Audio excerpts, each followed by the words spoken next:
এখন ঘরে ঝগড়া করেন, এখন ভাল লাগে না আব্বা আম্মারে। এখন আব্বা এই ভুল ধরে, আম্মা এইটা বলে, এখন অনেক অসহ্য লাগে।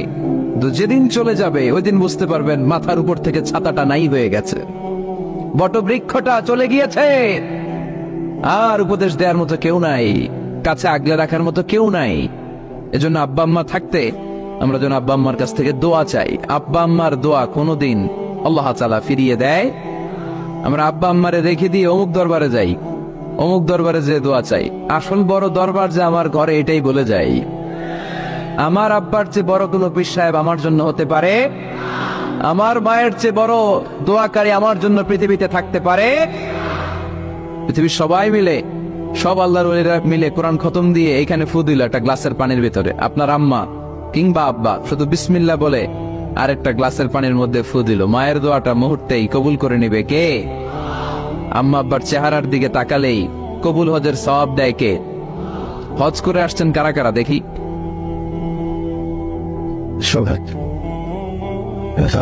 অনেক হাজি সাহেবান আছে, মাশাআল্লাহ, হাত নামান। এই যে 3 লক্ষ 4 লক্ষ টাকা খরচ করে হজ করে আসলেন, আপনার হজটা আল্লাহর কাছে গ্রান্টেড, কবুল হয়েছে। এরকম কবুল হয়েছে এই মর্মে হাত তুলতে পারবেন কে কে দেখি? হুজুর আমি নিশ্চিত আমারটা কবুল হয়েছে। নাই, কারণ কবুল করার মালিক কে? আমরা কামনা করি সব হাজি সাহেবদের হজ কবুল হোক। আমি হজ করেছি 2018 সালে। আমরা কামনা করি আমাদের হজ উমরা গুলো কবুল হোক, কিন্তু হাত তুলে বলা যাবে হুজুর আমারটা কবুল হয়েছেই, বলা যাবে? হইতেও পারে, নাও হইতে পারে। হাজি সাহেব লেখার জন্য, আল হাজ লাগানোর জন্য অনেকে যায়, আছে না নাই? তাওয়াফুল ওয়াদা একটা তাওয়াফ আছে, বিদায়ী তাওয়াফ। কি তাওয়াফ? হজের সব কাজ শেষে ফেরার আগে কাবা ঘরের সাথে দেখাটা, মোলাকাত করে আসতে হয়। আল্লাহর হাবিব বললেন সর্বশেষ দেখাটা যেন কাবা ঘরের সাথে হয়, 7টা তাওয়াফ যেন সে করে। তো এক লোক 6 তাওয়াফের পরে ফোন আসছে দেশে, তো মেয়েরে বলতেছে মা আর একটা তাওয়াফ বাকি আলহাজ হইতে, একটু পরে তুই ফোনটা দে, একটু পর দে, আলহাজ হইতে আর একটা তাওয়াফ বাকি। তুমি গেছে কি হওয়ার জন্য? আলহাজ হওয়ার জন্য। নামের আগে আলহাজ লাগাবেন না। কেউ যদি আপনারে বলে হাজি সাহেব, বলুক, কিন্তু আমি হজ করছি একজনরে দেখানোর জন্য। তিনি কে? আল্লাহ। এজন্য ইখলাসটা বড় জরুরি। লোক দেখানো মনোভাব আমাদের সবকিছুকে ধ্বংস করে দেয়। তো যারা হজ করেছেন কেউ কিন্তু হাত তুলতে পারলেন না যে হুজুর আমি 100% কনফার্ম যে আমার হজটা কবুল হয়েছে। কিন্তু আল্লাহর হাবিব বলেন রহমতের নজরে তোমার আব্বা আম্মার চেহারার দিকে যদি একবার তাকাও, মুহূর্তেই একটা কবুল হজের সওয়াব তোমার আমল নামে আল্লাহ দিয়ে দিবে। চিল্লায় পড়েন আল্লাহু আকবার। এজন্য আব্বা আম্মা থেকে দোয়া নেওয়ার দরকার আছে না নাই? দোয়া চাইবেন, দোয়া চাইবেন। মায়ের মর্যাদা অনেক বেশি, বাবার চেয়ে 3 গুণ বেশি, কমসে কম। কয় গুণ বেশি? মা মা মা, তারপর বাবা। 3 বার মা। কয়বার মা? 1 বার বাবা। তার মানে মাকে ইসলাম দিয়েছে স্বর্ণ পদক, দিয়েছে রৌপ্য পদক, দিয়েছে ব্রোঞ্জ পদক, আর বাবাকে দিয়েছে সান্ত্বনা পুরস্কার। আমরা এটা নিয়েই খুশি, ঠিক কিনা? তাহলে মাকে 3টা পুরস্কার, স্বর্ণ পদক মা, রৌপ্য পদক মা, ব্রোঞ্জ পদক মা, বাবারে দিছে কি? সান্ত্বনা পুরস্কার। এজন্য মায়ের মর্যাদা বেশি। লাউ কাতাআতা জিলদাক, চামড়া কেটে যদি মায়ের পায়ের জুতা বানিয়ে দাও। ছোটবেলা যে মায়ের বুকের দুধ খেয়েছো, আল্লাহর হাবিব বললেন 1 ঢোক দুধের শোধ আদায় হবে না, ঠিক কিনা?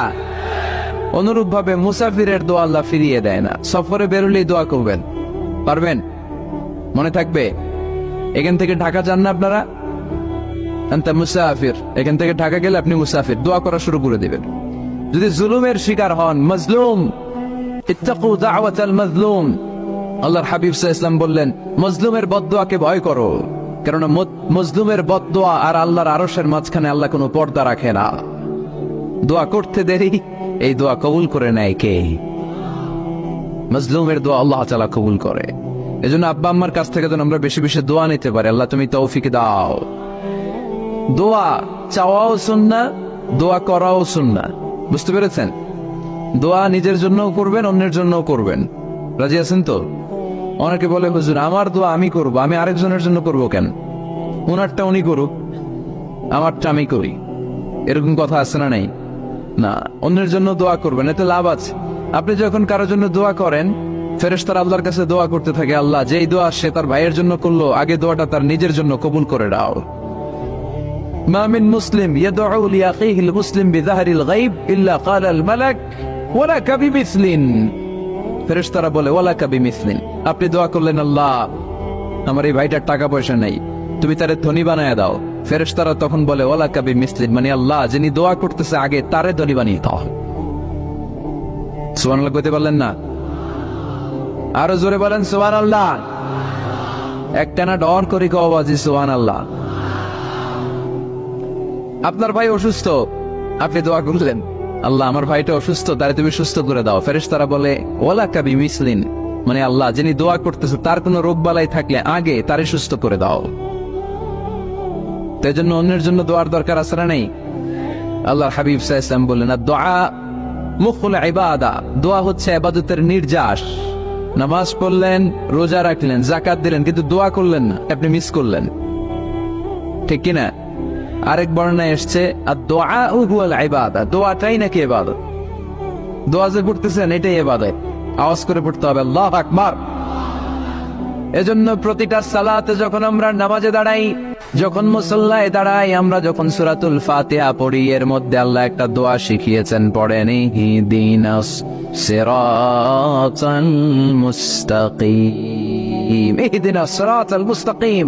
ও আল্লাহ, show us the right path, show us the correct path। আল্লাহ আমাদেরকে সহজ সরল সোজা পথ দেখান। আল্লাহর হাবিব সাল্লাল্লাহু আলাইহি ওয়াসাল্লাম একবার খেজুর গাছের ডাল দিয়ে মরুভূমিতে একটা টান মারলেন, সোজা একটা টান, আর ডানে বায়ে অনেকগুলো দাগ কাটলেন। আল্লাহর হাবিব বললেন ডানের ছোট ছোট রাস্তাগুলো শয়তানের রাস্তা, ওরা হাতছানি দেয়। আসো নাচের অনুষ্ঠানে আসো, গানের অনুষ্ঠানে আসো, মদের আড্ডাখানায় আসো, জুয়া খেলাতে আসো, ওইদিকে যাওয়া যাবে না। মুমিনের রাস্তাটা সোজা, এটা সিরাতুল মুস্তাকিম।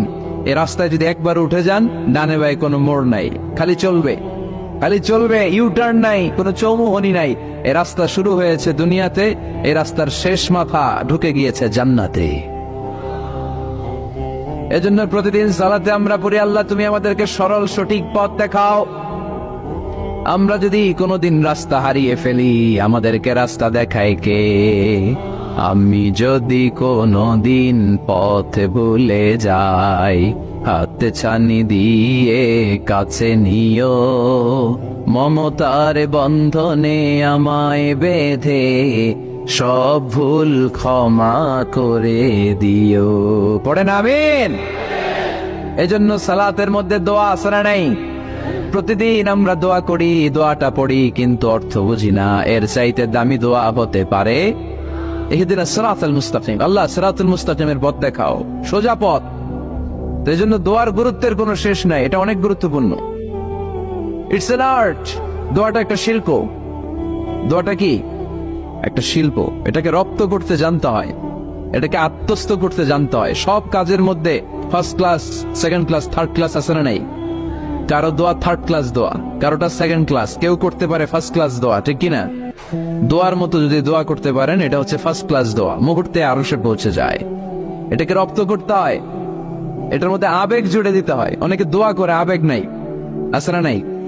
জুমার দিন দেখবেন নামাজ পড়ে ইমাম সাহেব দোয়া করতেছে, অনেক মুসল্লি দোয়াও করতেছে, ওদিকে তাকে আছে হাত কিনতে এইভাবে, আর তাকে আছে জানালার দিকে, ও কি দোয়া করতেছে? কথা বলেন, আছে না নাই? এই জন্য দোয়াটা করবেন কায় মনোবাক্যে, খুব আন্তরিকতা দিয়ে, হৃদয় থেকে। আপনার চোখের পানি যেন ঝরে। চোখের পানি যদি কোনো দোয়ার মধ্যে পড়ে, আপনি বুঝে যাবেন এই দোয়া আল্লাহর কাছে কবুল।